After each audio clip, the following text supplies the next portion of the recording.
Hey YouTubers, how you guys doing? Welcome back to my channel, Golden Jaguar 392. So we're gonna do the part 2 of Klipper. I'm more gonna go into discussion of talking about the configuration file, because I know when I was trying to figure it out, I was confused in what the config file does. Right? Coming from Marlin, which that reminds me, I will be doing a tutorial of how to compile Marlin firmware. That's for another time. But coming from Marlin, I was quite confused on how Klipper configuration file works. But after studying it, looking it up, learning about it, I realized that it's pretty easy. Now, there's not a lot of videos out there kind of describing what the configuration file does. I'm gonna do it. I'm gonna give a perspective of from a new, because I'm still new to this, even though I know a lot more now. But I don't want to give you guys wrong information, but I'm going to give you from my perspective of how I understood or understand what it does. So without no further ado, let's continue from where we left off. So I'm leaving off, I think where I left off, I'm assuming that you have this folder, which is the printer.config folder in your Raspberry Pi. So it needs to be on your top folder, which basically in your Pi folder. Once you use WinSCP to log in, you basically copy the config file from the Klipper website. And so let me see if I can pull that up, an example of that. So you will come to a Klipper website here. You will go into Klipper GitHub, and you go into configs. And then these are all example configs, okay? You won't be able to do much with just these plain configs, okay? You're gonna have to do other things, but for the most part, most of the pins are correct. They preset the pins for you guys, so for the most part, you should be able to use it. But there's more stuff to define in there. So you're gonna grab one of these configs that basically coordinate with your board.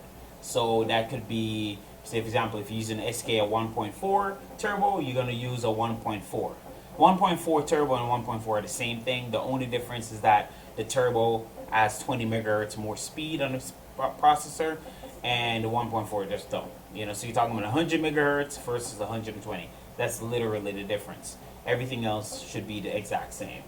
You have XPR 1.3 and XPR 1.4, 1.1, and then your E3 minis. Okay, so you're gonna grab the configuration corresponding with the board that you compile Klipper for. Okay, when you do the make config.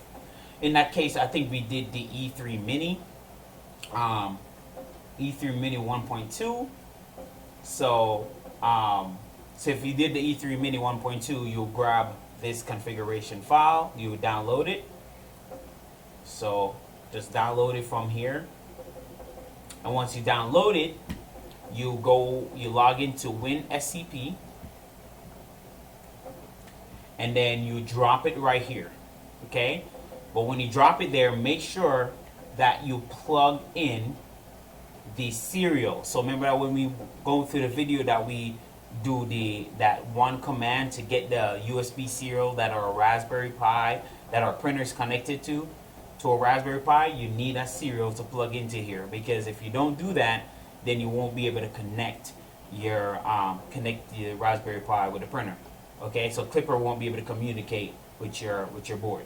Okay, so once you have this, okay, you should be able to communicate now with Klipper through the Raspberry Pi.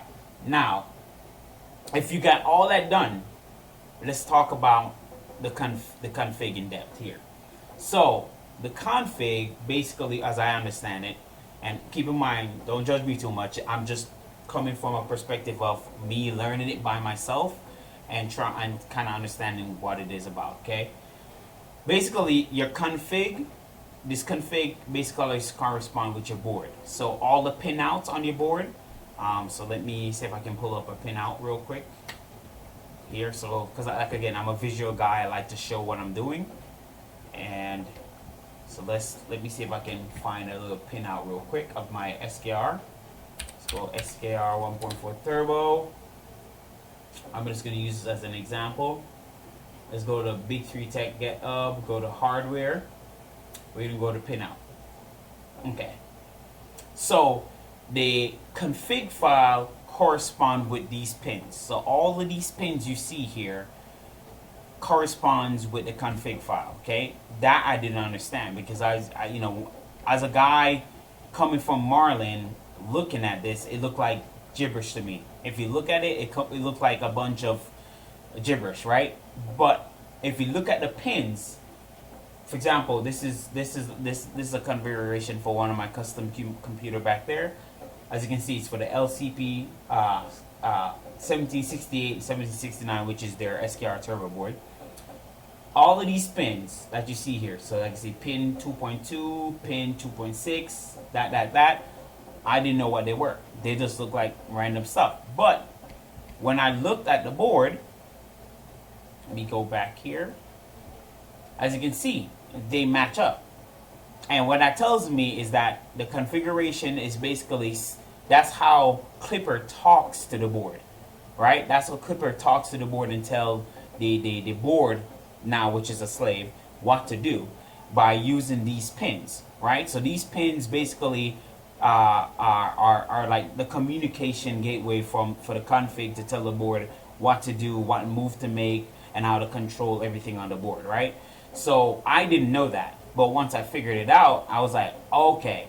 So now that basically let me treat the configuration file as basically a board layout, right? So if you wanted to make a change, for example, if you wanted to, next example, I went from a probe to a BL Touch, okay? In this case, you need to just know the BL Touch pin, so the pin out of the BL Touch, for example, the sensor pin and the control pin, you just need to know that. So if you go back to that board layout, you will look for the server. So if you look at server, you can actually see the pin, okay? The main thing that is important right here is the actual control pin. You know, the ground and the power don't really matter, because that's going to always match up anyway. That's what you use to power it. But the control pin is what's important to the configuration file. So your control pin for the server pin will be pin 2.0. That's literally what you put in the config, right? And so, and for your end stop to recognize your BL Touch, the pin that matters right here will be your pin 1.27, right?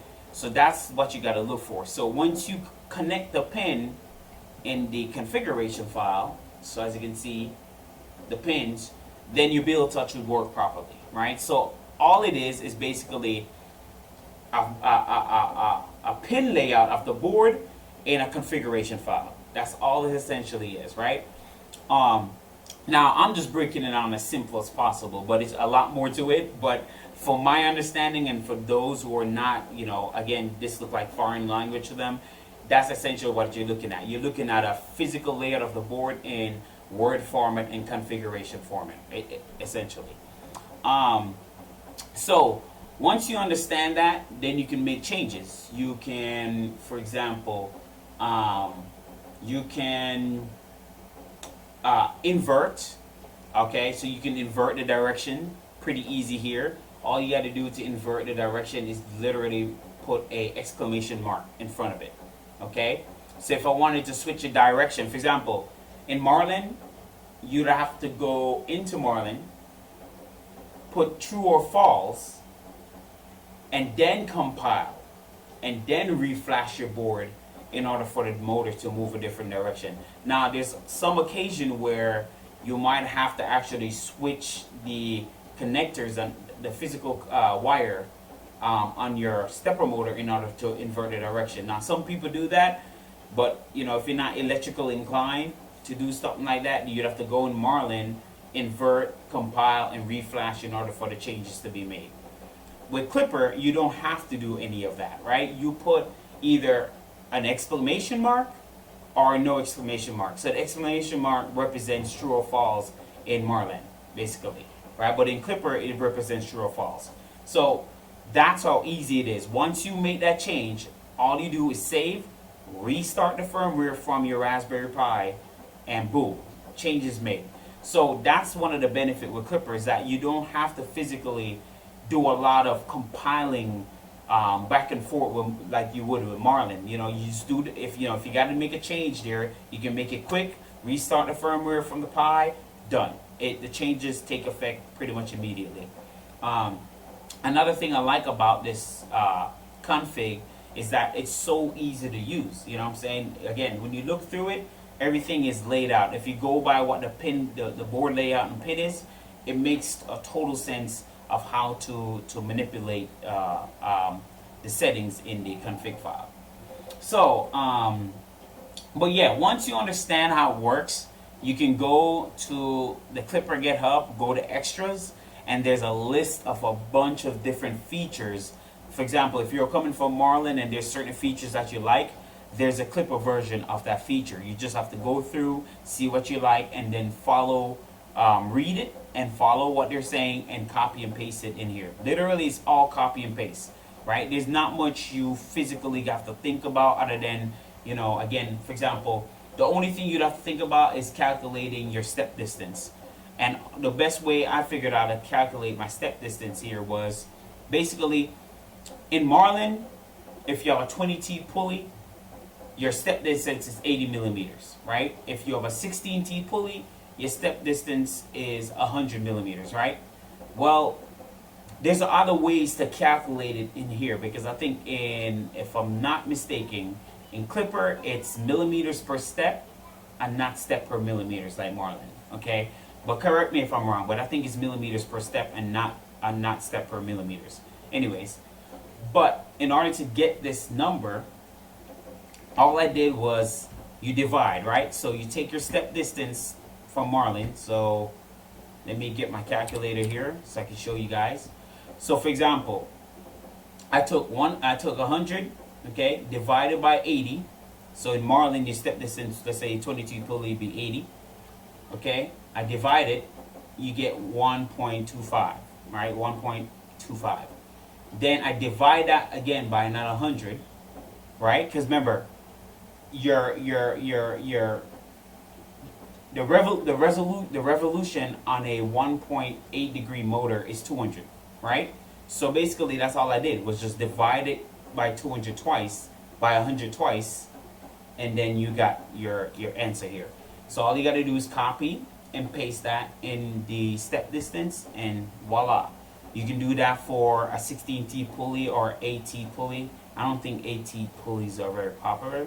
I know some people use 16, but that's what you would do to get your step distance. Same thing with the extruder. If you're running a BMG or any other extruder, for example, your standard BMG in Marlin would be 415 millimeters. So you take 100 divided by 415, right? Then you divide it again by 100, and that's your step distance for your BMG, right? Some people will copy some like about that. I just copied this because that was plenty enough. I mean, you know, but you can copy more if you want to round up and do all of that stuff. Now, there's a more precise way to do this. If you already calculated your stuff in Marlin and you know it's precise, E steps, you can always convert it to that, and you should still get the precise E steps here. But really, that's it. Really and truly, it's really that simple. It's nothing hard. And again, all the information is on Klipper's GitHub. Go ahead and read it. If you don't understand it, just go ahead and read it. It does lay it out in plain English that you can pretty much understand. And so yeah, so I just wanted to go over that real quick. So if you didn't understand, that's how it works. Now, there's some feature I've added to mine. Some of those are like Z-tilt. Z-tilt is Marlin version of auto Z alignment. So basically it uses your probe, whether you have a BL touch or inductive probe, and it goes back and forth across your bed, and it measures the distance and then aligns your gantry, okay, to the bed, right? So let's say if you had a gantry, for example, my Core XY back there, if you can see it, it has a floating bed, but it's on 2 Z screw, right? So floating bed on 2 Z screw. It's easy to get out of sync once the power is off. Once the power is off, one side might drop, or it might actually completely drop and be out of sync. The benefit with Z-tilt is that when you run Z-tilt, it's going to always realign that back within 0.01%. That is my tolerance that I set. You can do it even more, but I realized the finer the tolerance you set, the more it struggles to find that tolerance, right? So I find that 0.1% is perfect. Anything smaller than 0.1, it tends to struggle. You can up the retries. So you can do, I put 20 retries just in case you don't get it. But sometimes if you run out of retries, it can cancel your print and pause everything, right? But I think 0.1% works really good. I mean, that you talk about a very minute accuracy you're talking about, very small. But yeah, that's one of the features that you have.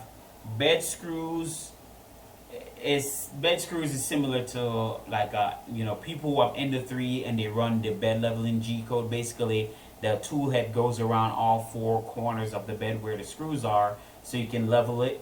It's basically the same thing, except it's built in with a feature called where you can accept or adjust. So for example, if you adjust the screws more than, let's say, 1/8 or 1/3 of a turn, then you'll put adjust in the terminal, and then it will move the head to each of those points. So each time you adjust, you will put adjust, and it will move your head until you don't have to adjust anymore. Then you'll hit accept.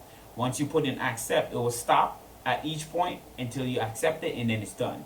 Basically, it's letting you do that so you can get a pretty much a good level as you go around all the bed screws, right? So pretty cool feature to have. Z safe omen like Marlin, except you can fine tune where the Z safe omen is. For example, this is the dead center of my bed. You can do that. Filament sensor, pretty cool. Mesh bed leveling, it's again same thing like Marlin, except again you can fine tune your mesh bed leveling. Each of these settings that you see underneath here correspond to something that affects mesh bed leveling, and it's good to read up on it. I can't really go in details on this, but it's just to show you that you can do a lot more with Klipper than you think you can, right? Input shaper, basically sounds like what it says. Input shaper is essentially your motor, stepper motor, when you're printing fast. For example, if you're trying to print at 7,000 acceleration, it's going to give off a lot of frequency, a lot of I frequency of vibration, right? When you print, you see these weird ripple effects in your print. That's from the motor, right? The tensioning of the belt, the motor, everything. What Input Shaper does is an algorithm that you can put in to cancel out that motor vibration, right? So you can have less ripple effects in your print. And you know, there's a stuff you got to do. You know, a certain print you got to print certain at a certain speed to get a certain calculation in order to put this frequency in your configuration. So you can type it in, type in Klipper resonance tuning, and you know, you can follow that, and that will be something to look into if you're trying to print fast. If you're not trying to print fast at all, this doesn't matter. But if you are, and you don't want the ringing effect, the ripple effect in your print, it's definitely important to do input shaper. Yeah, but basically this is all general stuff. Like I said, you take the same concept of calculating, you put it here as well, your pressure advance, you know, filament diameter, all that good stuff. So I just wanted to break it down and to kind of go through that with you guys. And again, it's like I said, if you go through it, it's pretty easy. This is your stepper section, your actual driver. These are your UART pins. As you can see, if you look at your board, you will see the UART pins. And then this is your run current. So this is the current that your motors are running at when it's in operation. And the whole current, this is the current that your motor is at when it's not in operation. Basically when it's not doing anything idle, right? And you can up it, you can down it, you can change all of this. This is your stealth chop threshold. And you know with TSC drivers, they have their silent drivers. Stealth chop essentially is the higher you have stealth chop, the quieter your motor run at the sacrifice of motor torque. The lower you have stealth chop, it goes into spread cycle. Essentially, it basically goes in between silent mode and regular mode. And basically, it helps with torque, right? So if you run spread cycle, you're going to always have torque on demand. If you run more stealth chop, you're not going to have as much torque, but when it moves fast, it's quiet. But I find that with a lot of stealth chop, you can also get motor skipping because you don't have enough torque to overcome whatever resistance the motor is trying to, whatever movement the motor is trying to do. Especially if it's quick and fast, it can cause a lot of, what should I put it? A lot of skip steps. So I turn down stealth chop on my motors, so that way I don't mind hearing a little bit of motor noise. It's not like the old 84988 drivers that make a bunch of noise. You actually really don't hear any noise with these, other than just quick little zig movements. You know, you hear the motors, but other than that, you don't really hear the motors. So yeah, but that's really about it. You put your display configuration as well, so you can get a display. And this are all generated automatically. This is the mesh points on my bed. This is, as you can see, it's showing you all the mesh points on my bed. This is my extruder PID tune, my heater PID tune, my probe, BL touch. If you did a Z offset underneath the BL touch, it will show you here. If you had a probe, you do a Z offset, it will show you right here. As you can see, as it says, do not edit this block. Below, the contents are auto generated, so you don't need to edit down anything down there. I think you can, but you know, like I said, don't edit it, so just don't edit it. But yeah, guys, it's pretty easy. I hope that will kind of give you guys some insight to explore. Again, it's not hard. If you're trying to make a feature or trying to make any changes, go on there, Klipper GitHub, look over the documents. Make sure it's corresponding with your board. Look at your board layout. Look at the pins, and you should be okay messing with the configuration without messing anything up. So I hope you guys enjoyed this video. Like, thumbs up. If you guys want to know any more, let me know. I appreciate you guys. Remember to subscribe, and I'll see you in the next video.